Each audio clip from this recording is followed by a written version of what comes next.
What famous actress has Lyme disease? This is part of a Common Sense Lyme disease series where I discuss cases I've seen and questions that come up in my practice. So I'd like to begin by talking about celebrities who have shared their story. This is part of a Lyme Disease Awareness Month as we anticipate discussing Lyme, beginning the new season in Lyme. Kelly Osbourne was exposed to Lyme at a Ozzy Osbourne birthday. She struggled with fatigue, pain, and was misdiagnosed. She felt dismissed by doctors. She regularly shares her story. Yolanda Hadid was diagnosed in 2012. She worked, although it was quite difficult given her brain fog, joint pain, and fatigue.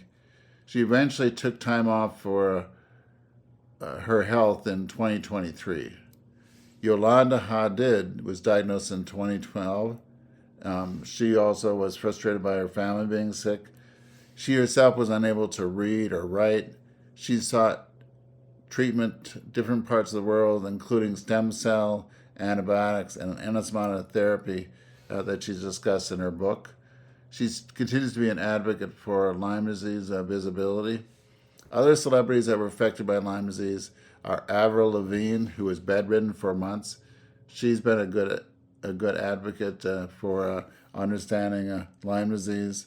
Shawana Twain's voice was damaged when the vocal cords were involved with Lyme disease. Near the end of her career, she's back in the spotlight. So Lyme disease has no boundaries. So Lyme disease affects celebrities as well as almost anyone who's active, whether they're a child, adult, or if they're in a geriatric age range.